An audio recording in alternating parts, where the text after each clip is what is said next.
Anger by Alexander Augustus. Narrated by Daniel Collard. Volume 2, Chapter 4. I tore through the blue with alarming speed. My hermit sensitivity did intuit the movement of the waves and the wind, and did allow me to cut through the elements like a blade.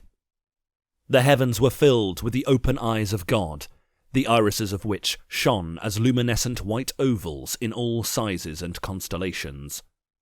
There was great beauty in the wilderness of the blue, and if one stared down into the clear water, bizarre and brilliant life forms could be observed mingling with the fish and weeds below, the many varied mutations of Cup's form. But the blue was full of seductive danger, of a nature far more crafty than the dangers of the red. The whole atmosphere seemed to be conspiring to pull me into the water, to lose myself in abstract mysticism. The fragrant salty air did make me feel light and weightless. Small clouds of sea air did chill my brows and waft the scents of herbs and cooking flesh, which did cause me to salivate and hunger. The water itself called to me, the clear ocean, like unto crystal, beckoning me down, down, down, with the sparkling allure of precious jewelled treasures. I was light-headed in all my heads. I was empty and desiring of fulfilment.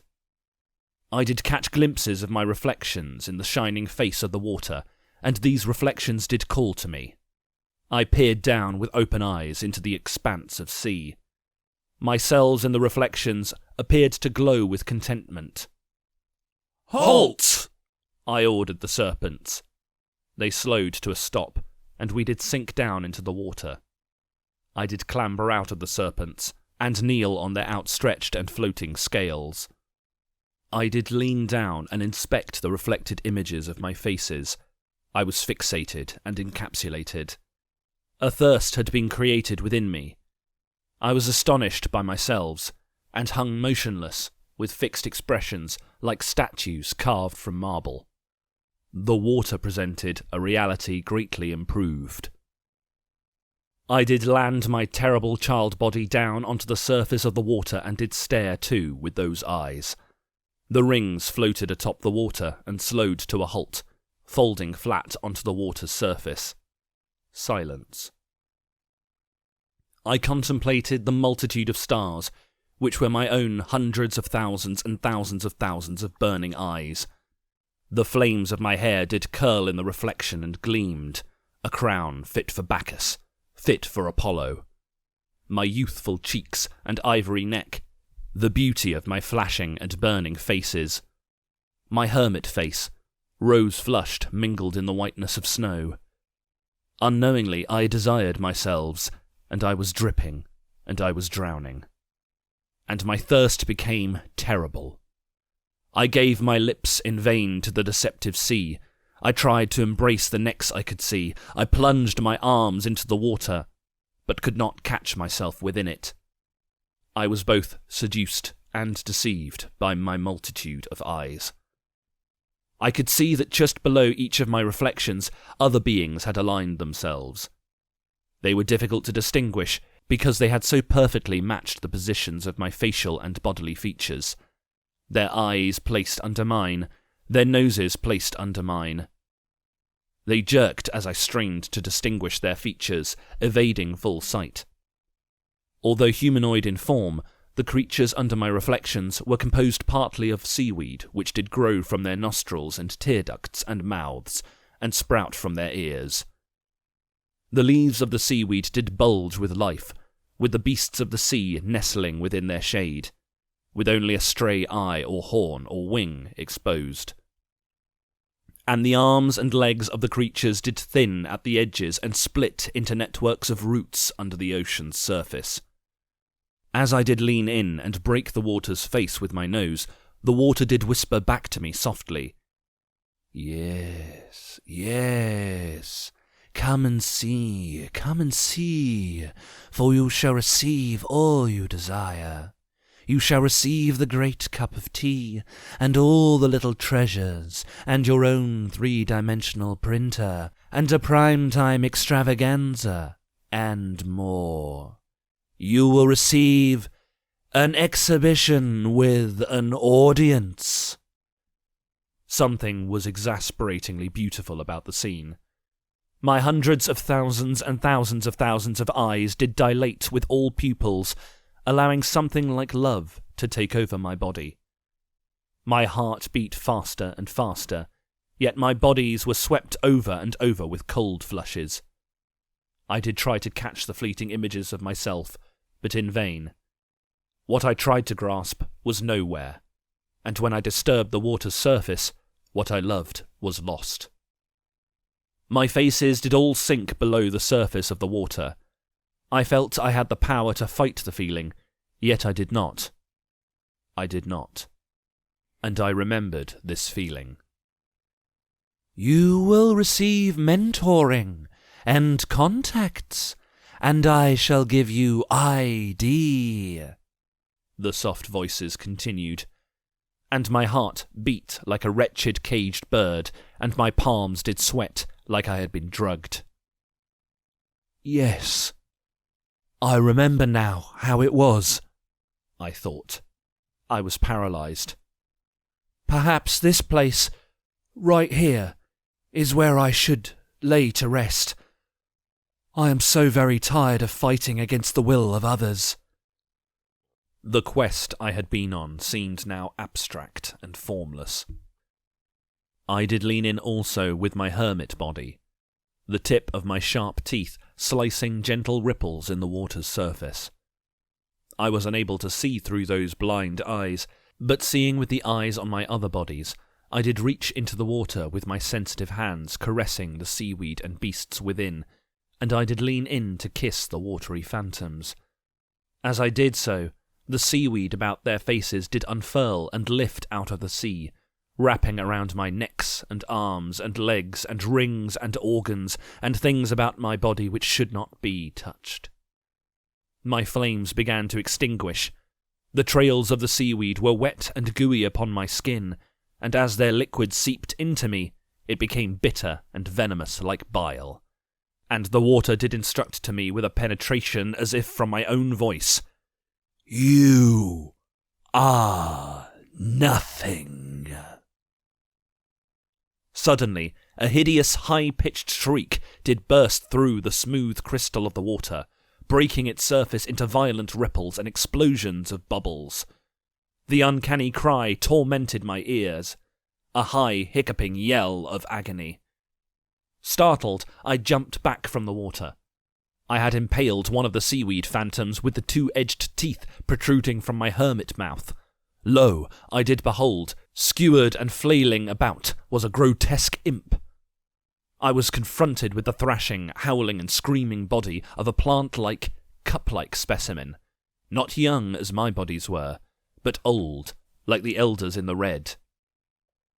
Upon leaning into it, my teeth had pierced straight through the back of its head, and blue blood did pour down the seaweed of its gnarled and gnashing face.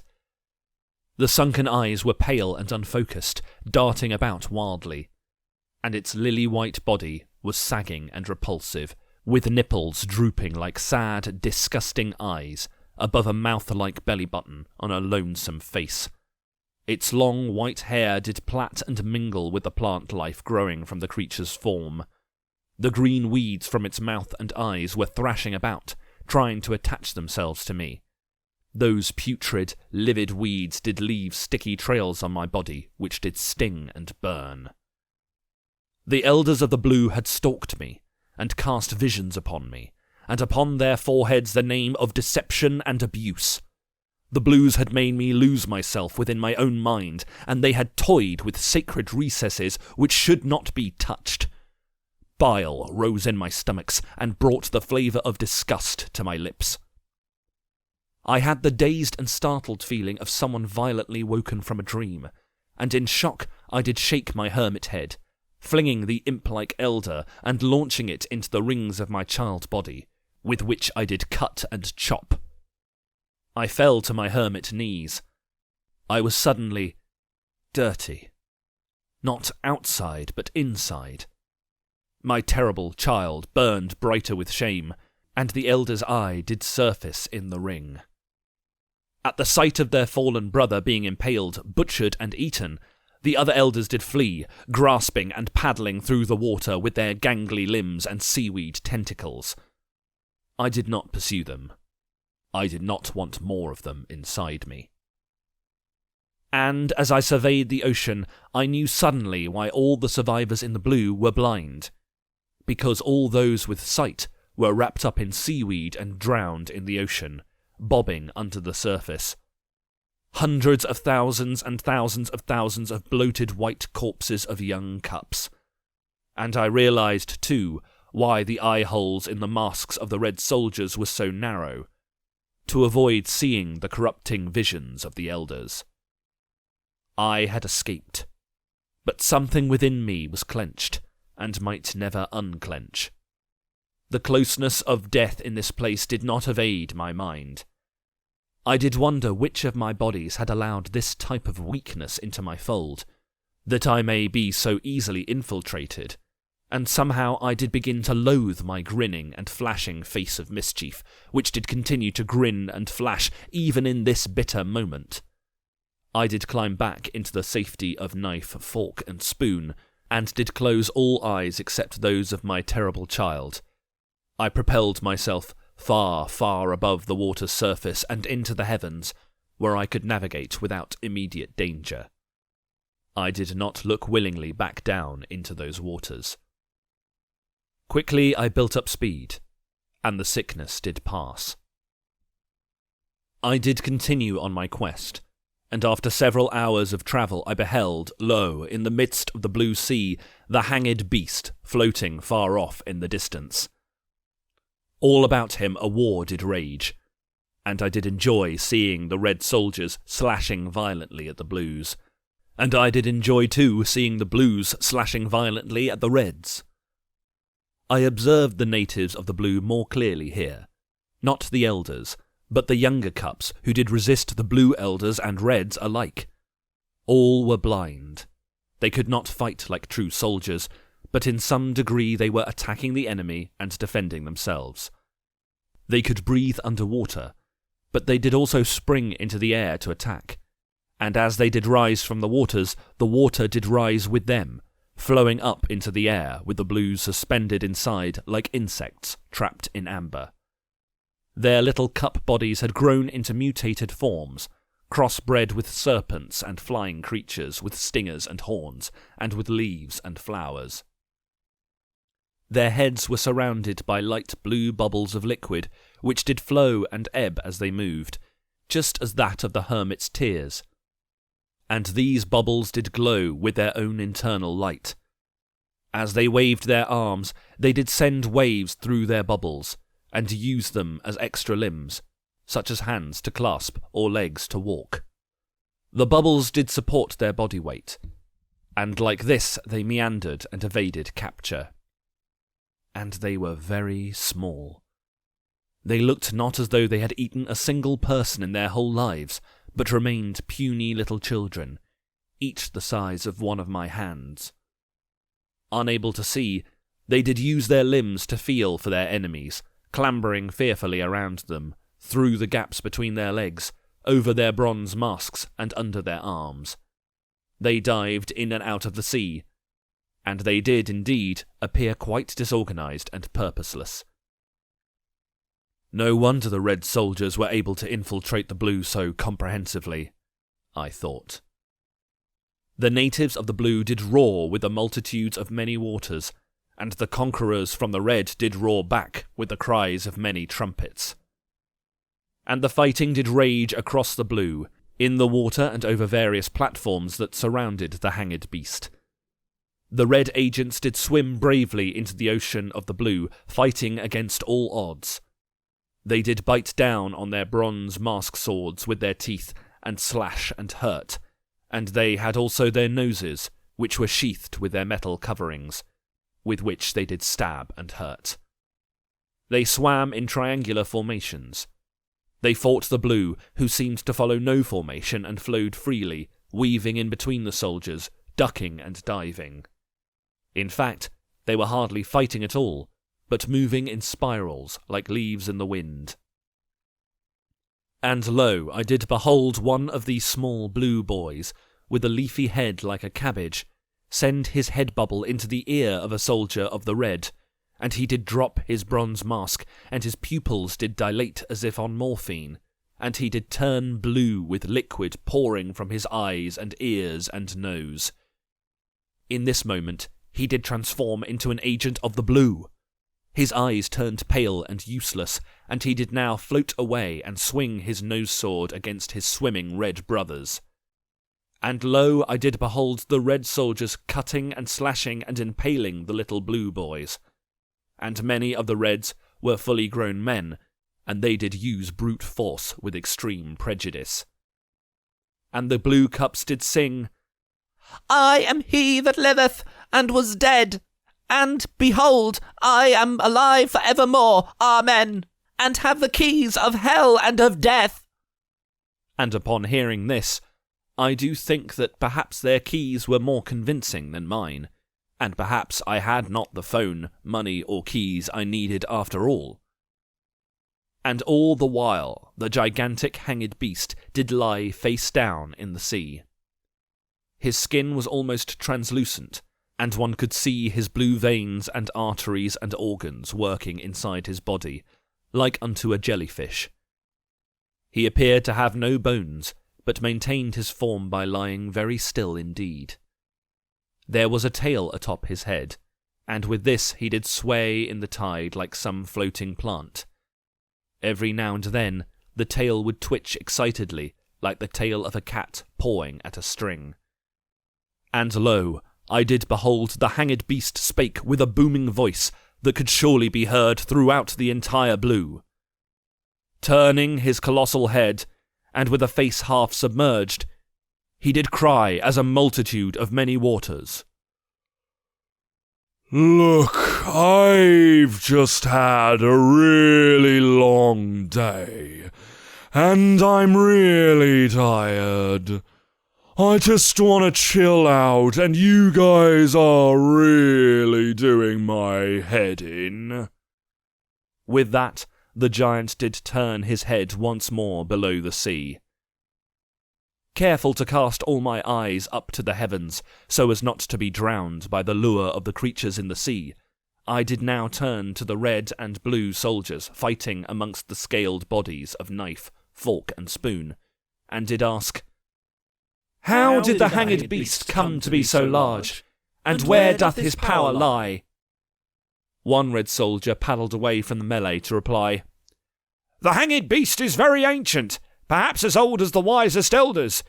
It is fabled that in the beast's great birthing storm he did eat only of the plants of the sea, and now he floats with mouth open, swallowing up all the water in the blue, growing and growing as he doth swallow the whole sea. I see, I replied. And his power, where doth it lie? I looked up at the multitude of glowing god eyes above. For the hanged beast did hurt the shells, and Prophet Boris Johnson did decree that if any man will hurt them, fire proceedeth out of their mouth, and devoureth their enemies, and if any man will hurt them, he must in this manner be killed, and so the beasts of the blue did destroy Almighty Cap. It was clear that I would not get a satisfactory answer.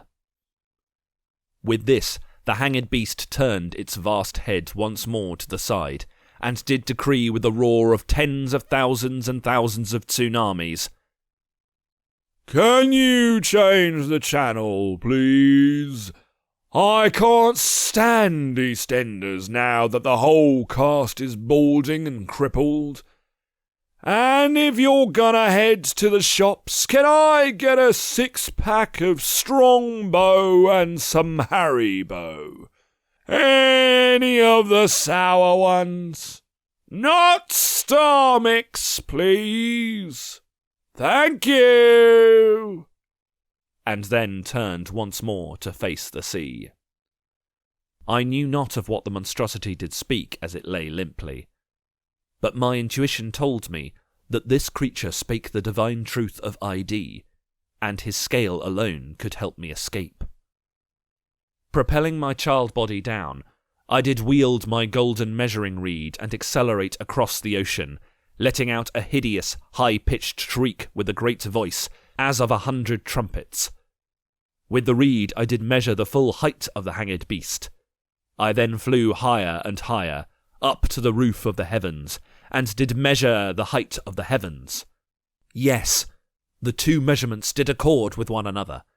If I could compel this beast to stand and lift my bodies up, then perhaps I could cut through the heavens with my hermit teeth, or use the beast's colossal arms to push one of God's eyes out altogether and climb through the skull.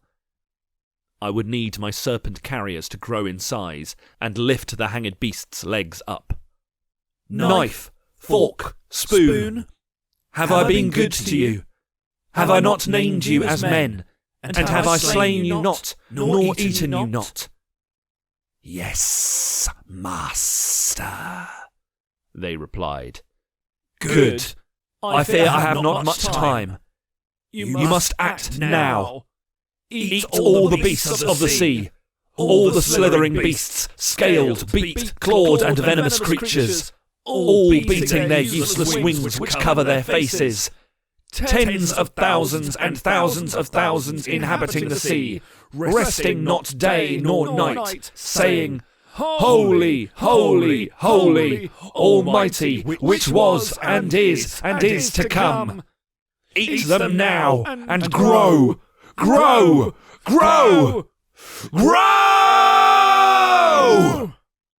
I roared into the faces of knife, fork, and spoon. I unleashed the serpent upon the sea, and the sea became as the blood of a dead man, red and sticky everywhere. Animated with the fury of lightning, knife, fork, and spoon did sup upon their brothers and sisters of the sea. As they consumed, they did grow and grow, in thickness and length, until they coiled around the whole battlefield. Still they supped and grew, until every living beast in the sea was devoured. Their bodies were enormously thick and long, and did float like colossal felled trees upon the water. Clambering onto the scaled back of Fork, I was able to swim my duo of mischievous adult bodies through the zone of war and over to the floating hanged beast. I did poke and prod the floating giant to get its attention, but its flesh was soft and gooey, and I began to sink into its body. Its semi-transparent flesh was like unto bubble gum, and I did slip and stick as I tried to pull my feet and hands out. As I struggled, the hanged beast did turn its head once more to the side and call out, Guys! It did boom through the universe. I'm not fully on board with the whole cleaning thingy you've pinned up here. Quite honestly, and I don't want to be the one that always complains, but I do think I'm quite tidy in general, and putting me on a rota like this feels a bit totalitarian. Just saying. No offence or anything. And with that he did submerge his head once more. Puzzled, I did ask myself, what magic incantations doth he speak? My child did hover down and join in the tug of war to release my mischievous bodies from the hanged beast. I grasped with all four hands, but one of the bodies slipped. And then, in resignation, I did allow one of myselves to sink into the depths of the beast, while my other escaped, pulling myself up on the straining rings of the child. I did call to the great beast, Hanged beast! This is my body, which is given for you! Take me to the new world! And the flames of my light did burst through the entire 30 cubits and a span of his body. A bright pale light did flash across his surface from one end of the blue to the other, lighting up the sea and alerting everyone on the battlefield of the event. And all the blue soldiers on the battlefield did turn and cry, Oh holy, oh holy, oh holy! And all the red soldiers did turn and cry, Oh, holy! Oh, holy! Oh, holy! For the hanged beast did at once conquer me, as I did conquer him, and all rejoiced, and all trembled in fear. And my body did dissolve inside his body, as a fish inside a whale. But my density was great, and my matter did weave and climb inside his jelly like the tendrils of a vine clambering for stability, giving structure to his form. My red did dye his left, and my blue did dye his right, and branches of bone did burst to life through his musculature with astonishing speed. And the transparency of the hanged beast's skin did at once turn opaque red on the left, and opaque blue on the right, and then the colours did slowly merge into one another, like watercolour paint. And the drowned body became a peachy pink cup, colossal and terrifying and solid. And I did feel my mischief and shame and anger and skill and loneliness pouring into the hanged beast, and equally as potent, I did feel the serenity and agreeableness of the hanged beast wash through my other 3 bodies. It did both tickle and sting inside my fingers and toes as our limbs fused into one another, and I felt the tail on my giant head flicking and swaying around as it felt and found itself. I opened my giant eyes and felt the pale pupils dilate wider and wider, and through these eyes I could also see the vision of my 4 bodies merging into one. I twitched and stretched my new body out like a hand entering a glove, and with my colossal foot I did kick down the wall between the red and the blue, and the 2 seas did pour into one another. And I drank of the sea. I tried to drink it all. And I grew and grew like a balloon filling with water. I opened my mouth, and I did rip and bite clumps of matter from the seabed and from the islands and the hidden places, drinking, eating, devouring everything, and everything writhed and pulsated and bled. And I did turn my gigantic head from the water, and did roar with my colossal new mouth, "He that overcometh shall not be hurt of the second death. Cometh to me!"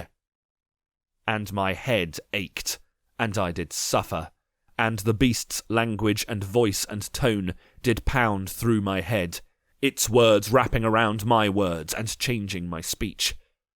Words poured from my mouth as a multitude of waters. Come here, guys! All of you guys, over there by the island, and over there under the sea! Come here to me! We'll work together now!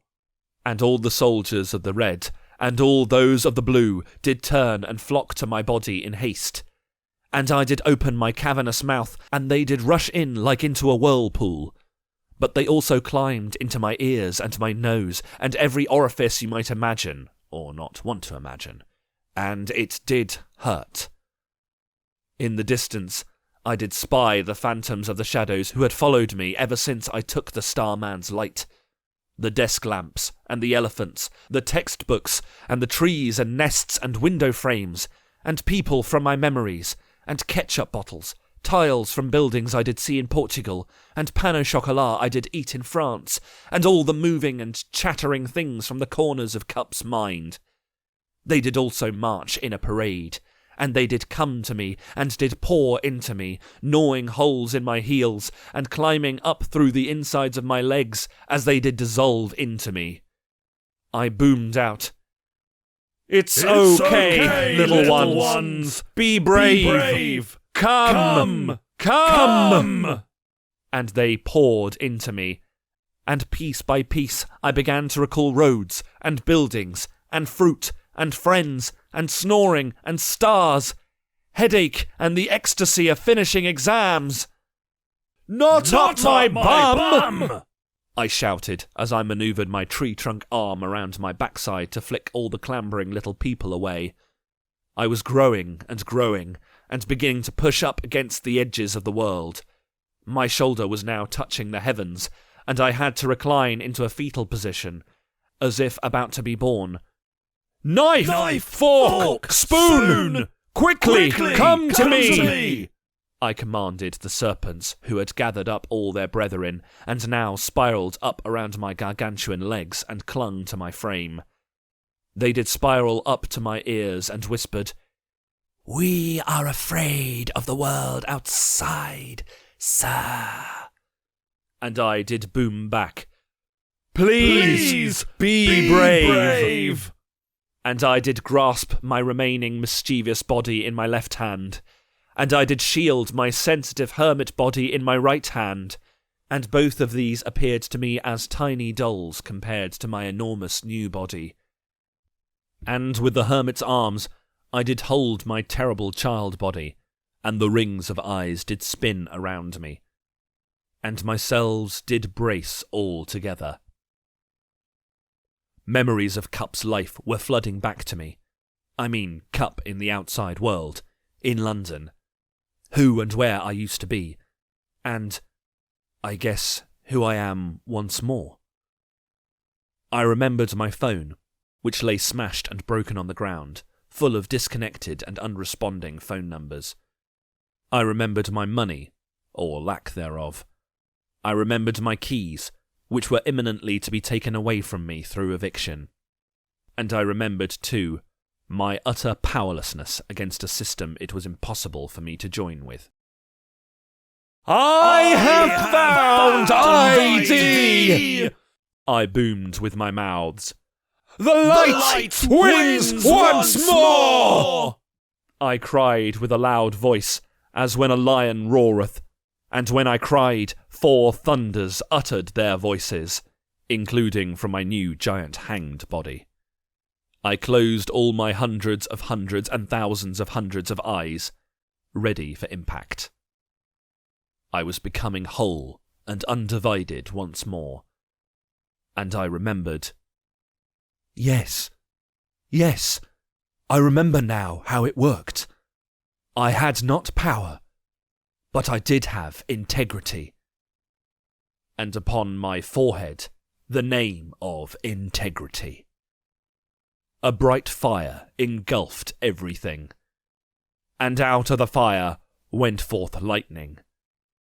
Its tines electrified every fibre inside of me.